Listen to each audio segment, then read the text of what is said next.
Welcome back. We are excited to be with you today. The question of the day is this: will we last? A lot of couples ask that question. I mean, they're standing at the altar, and in their mind, they're so excited. But I think the question that comes a lot of times in marriage, and sometimes it's early in marriage, is will we last? I mean, is this really going to last? Welcome to Marriage Monthly. We're Gabe and Melissa Kolstad, and we want to help you build a healthy, lifelong marriage. We get together every single month with a podcast designed to just give you practical tips to help you grow in your marriage, and we can't wait to spend some time with you.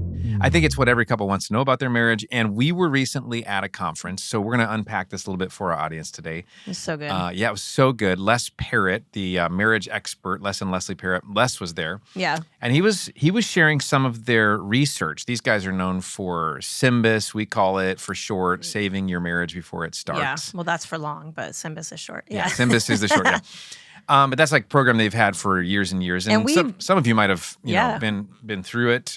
We've used it with tons of couples. Yeah, it's a good one. Very good. But they've continued to do research. So they have this whole brand new research that they've done. And I know they've got some resources coming out in the near future. I want to share just one takeaway we got from them as we were in that day-long conference. Yeah, I mean, it's one, but it's fat. It's big. It's huge, yeah. So here it is that he asked the question, what's the most important predictor of married success? And he left a lot of space for us to go like, gosh, I don't know. Because, one thing. How do you come up with one thing? Would it be communication? Would it be commitment? What would it be? And so, there's all these possibilities. But what he said from the research that it is perceived partner commitment. Yeah. Which I thought was so insightful. And it made me go like, oh, yeah, duh. I perceive that you're committed to me. Yeah. And you perceive that I'm committed to you. And when we both perceive that, the marriage is in good shape. It's in a good shape. Really good shape. No doubts. Yeah. And so he defined it as a feeling based on common experiences, which I was a little uncomfortable when I first heard that because like commitment and then he said feeling. And I was like, well, but it's the perception that I have a feeling based on our common experiences that you're committed to me and same vice versa. Because feelings can control you. They can so totally. You got to be careful. Yeah, you got to be really careful. But, in this sense, it's like the evidence of your commitment, right? Yeah. They said that from the research, it's 3 times more likely than anything else to predict success for a marriage. So it's very, very strong result. So we're going to talk today about how do you make sure she or he feels your commitment. Yes. Yeah. Oh, my goodness. All right. So oftentimes, and I think we've talked about this before, but there's this triangle, right? Mm-hmm. You got this triangle. I know some of you are listening and not watching, but I got a triangle up right now. Triangle. Finger-shaped triangle, yeah. But it's talking about, if you look at one side, there's passion. And they talk about passion being like physical. Yeah. Right? Then the other side is like intimacy. Like that's the more emotional, like we're going to get into the nitty gritty and we're going to have that conversation and stuff like that. And then there's the commitment on the bottom. That's like the foundation, right? Mm-hmm. And that's willful. That's you're choosing. I'm choosing to be committed to Gabe every single solitary day. Like no days I'm like, today I'm not going to do it because we've been watching shows lately. I'm just throwing this out here. There's a couple shows like Ransom Canyon. Great show. Love Josh Duhamel. Don't get me wrong. But they're like sleeping with everybody just because they're feeling like the portrayal of the lack of commitment in relationships it's just gross. It's really awful. It's gross. Yeah. So if you're doing that, please stop. That's not good. That's not commitment. But we were talking about this at the coffee shop yesterday. I went to a cool coffee shop in Portland called No Preference. No preference. Yeah, that was a good one. It's really cute. Anyways, but we were talking about this, and it brought up a couple scriptures. Mark 10, 7 through 9, sorry. This explains why a man leaves his father and mother and is joined to his wife, and the two are united into one. Since they are no longer two, but one, let no one split them apart. And I think it's really interesting, and we've mentioned that a zillion times. Yeah, but I read it at every wedding practically. God brought it together, and other people tear it apart. God's not tearing it apart. We could be tearing it apart, but a lot of times we got to keep that commitment. And then Philippians 2, 3-5, and I think this is so good. Don't be selfish. Don't try to impress others. Be humble, thinking of others as better than yourselves. Don't look out only for your own interests, but take an interest in others too. You must have the same attitude that Christ Jesus had. And thinking about our willful commitment to each other, that my feeling that you are committed to me and you're feeling that I'm committed to you.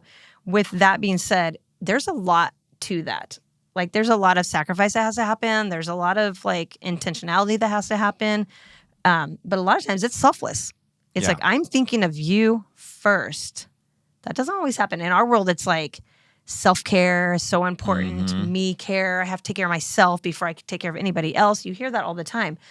But I kind of push back on that. I feel like that God honors me when I'm honoring Gabe by putting him first and his needs first. And does that always happen 100%? No, because I'm a human being. But I think like Philippians is talking about, be humble. Look out for someone else. It's good for you. It's important to do. Anyways, there's some busters and some builders we want to talk about, so I'm making you do the busters. Okay. Go. I got to say, you look especially pretty today. Thank you. I put red lipstick on. I see For those of you listening, too bad you can't see my red lips. And by the way, for those listening, we probably have said this a million times, but we're coming up on 30 years. 30 years of in marriage. July. So this summer, it's getting closer and closer. Yep. We're taking a road trip to San Francisco where we spent our honeymoon. Well, part of our honeymoon. And so we're going to relive the past. Yeah, we're staying in the exact same hotel. Same hotel that we stayed in 30 years ago. It's the Hotel King George in Union Square in San Francisco.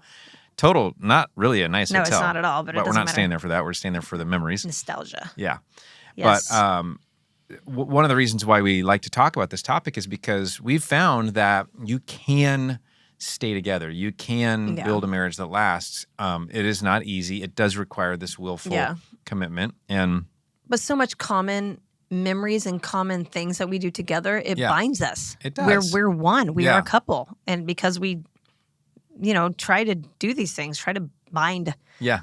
So I think it's important. You can't have two lives, but we'll talk more about that. We will. Sorry, I digressed. You did. Here's the busters of, they're commitment busters, really, if you think about it. Like, because we're going to talk about what builds commitment, but I think it's really good for us to be aware of the things that erode the feeling, the perception of commitment. And that's, again, this is perceived partner commitment. I perceive that you're committed to me. What happens that erodes that in marriage, we would say separate lives. 100%. The idea that she's got her thing, he's got his thing. In fact, I was just talking to somebody today, one of the leaders at our church, and I was really proud of what he was saying because he was saying that he just had this instinct to lean in to make sure that he's having important conversations with his wife, even though it's not always, maybe not even seen as necessary, not essential or not critical, but for him, it makes him feel like they're closer. Yeah. And I was really proud of that. Like, that's a great instinct because the separate lives is one of the things that's a buster for that feeling of commitment. For sure. And I think we see that. We always counsel couples. If you've listened to our episodes here, I'm sure you've heard us say, don't have separate bank accounts where you don't have access or they don't have access, because it opens the door for that feeling of separateness, schedules, bank accounts, friends. Those things, friends. Yeah, these are areas where the idea would be to bring these things together. That doesn't mean that you could never do anything apart from your spouse. Of course not. Yeah, I do all the time. Yeah, Melissa's headed out for a girls' trip in a couple of weeks. And that's perfectly fine. It's great. But our normal, our rhythm, our routine is we're very together. Yeah. And the second thing is secrets. Which separate lives kind of leads to secrets. Oh, yes. The idea of a secret is I'm keeping something from you. And I mean, that's hard to keep up, for one thing. And it so betrays the trust of the other person. And so when you think about, does she perceive my commitment? Well, not if she keeps finding out about things that you hid from her. And don't you think sometimes people keep secrets to protect the spouse? Well, they would be insecure if they heard this, or they wouldn't like if they heard this. Then don't do that. Yeah, exactly. Right? And that's a great rule of thumb, is if you feel like you couldn't share it with the other person, then just don't stop. Do it. Just stop before you go into it. No secrets. Yeah, so it's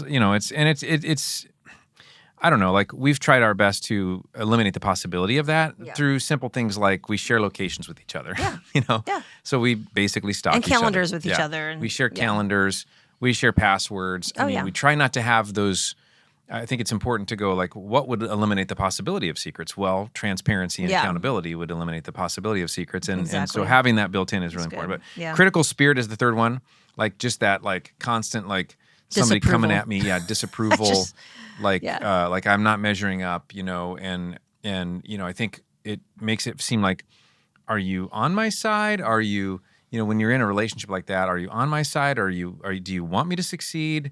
Do you have my goals? Do they matter to you? You know, what's going on and here? it's so easy to be critical because we're two completely different people merging lives. Yeah. I do things completely different than you do things.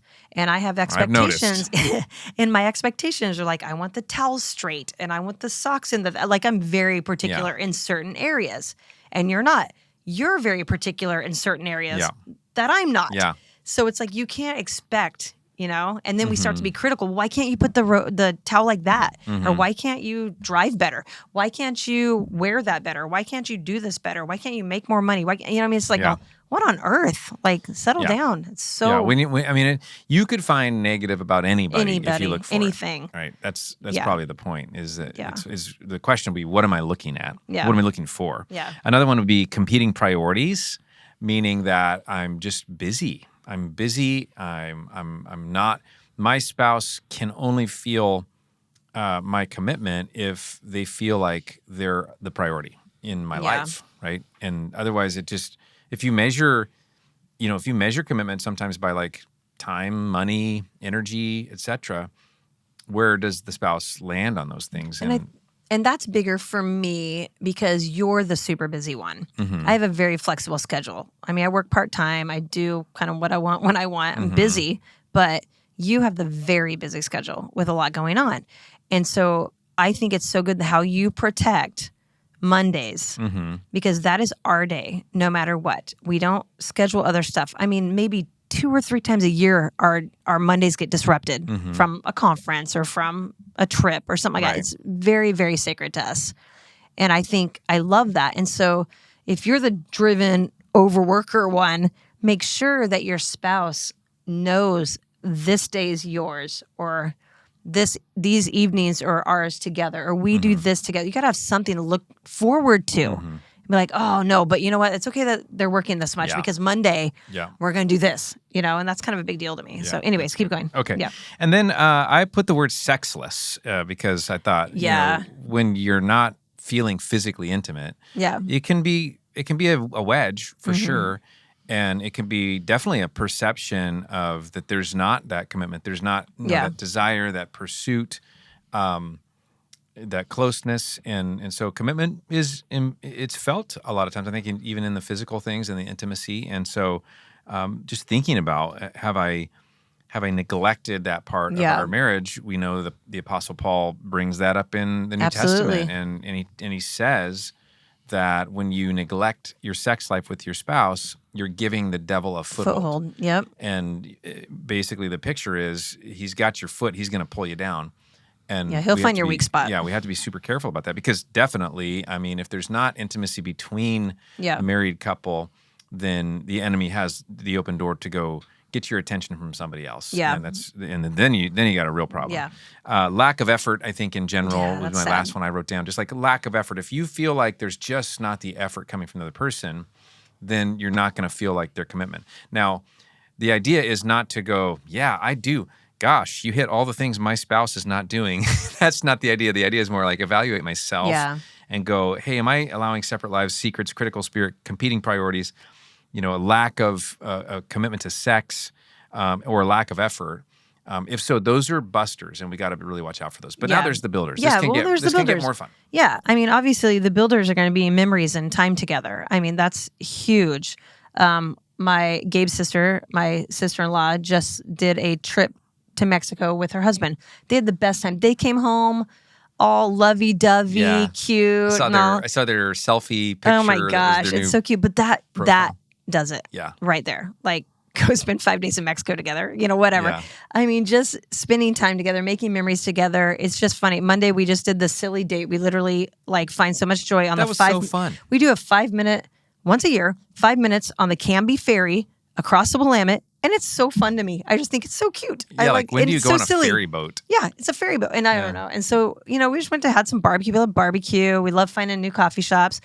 I mean, it's not that hard, but we make fun memories together. And some of them are big, some of them are small, some of them are whatever. But spend time together. That's huge. That's almost a number one marriage builder.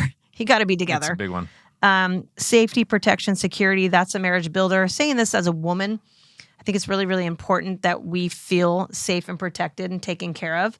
Guys might feel that way. I don't know. That seems, I don't know, maybe. Do you feel like safe, protected? Absolutely. I mean, safety in terms of I'd like kill safety somebody might for be maybe less physical, maybe for a guy. I don't know. Okay. But yeah, maybe. But definitely like emotional safety, like relationship safety. Yeah, for sure. Yeah, because I mean, even like physically for girls, we're always watching our back. Mm-hmm. We step out into a parking lot and we're looking around. Yeah. Making sure we're safe and getting to our locations. And, you know, so it's nice having, when we're walking down the road, Gabe and I do a lot of walks, and we're walking down the road, Gabe's always shoving me to the inside. Okay. Because I got to explain this. Okay. Okay. Because like Melissa is the in charge type person. If you've am. met Melissa, she's very bossy.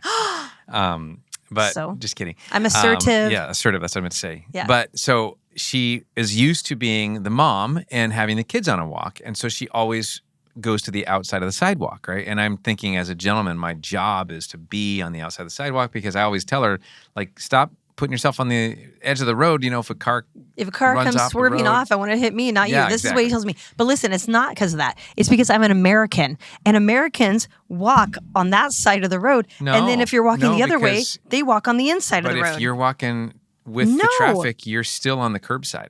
No, I'm telling you, you guys. I don't walk on that side. I'm going to put a Anyways, video up. I have a way I walk. Anyways, I love that Gabe protects me all the time. It's cute. Okay, another commitment builder would be being understood. And I think that has a lot to do with empathy. I read this book recently. It was actually, I got it from the seminar we went to with Les Parrott, and it was called Helping Couples. Super simple, right? Mm-hmm. But it was really, really, it's so good. And he was talking about empathy and about understanding, getting in each other's life, like understanding that I'm in your shoes right now. So why did Gabe do this? I wouldn't have done it this way, but why did he do that? And jumping into his shoes and being like, looking at it from his perspective. And that's empathy, right? Yeah. It's like, so I think a lot of times we only see stuff from our own perspective. We only know what we know. So it's like, well, this is how I feel. This is how he's making me feel. This is how I would do it. You know, but it's like sometimes you got to step outside yourself and think, well, I don't think they had ill toward me. I think this is just how he would do it, or they would do it, or whatever, you know? Yeah. So have some empathy. It's interesting because empathy is the number one sales skill. And exactly. a lot of people that are listening right now are in sales. Yeah. And it's sometimes it's funny how we won't practice our sales skills with our spouse. Right. Even though it's a good skill. Yeah. Empathy is a great skill. And so maybe sometimes if we struggle with that, just lean on your sales skills. Yeah. Feel their feels. Yeah. What do they feels. need? It's okay. Put yourself in their shoes. Another one would be compromise. And I was really thinking about service and sacrifice on this one. Just like when you are serving someone else, it's a sacrifice, right? Yeah. Like they say win-win, right? But when you win-win, there's also a loss. Yeah. Because like maybe I didn't get my way completely. He didn't get his way completely. So there's a bit of a loss, even though we both win. And so that might be confusing. But to me, I think that there's a sacrifice in serving. And I think it's important to compromise. I think you don't always need to get your way. And I like to get my way. And Gabe's really good at compromising, better than me. I would just say that. But I've learned to compromise. And I think I'm better at it, yeah? Yeah, I would say so. Yeah.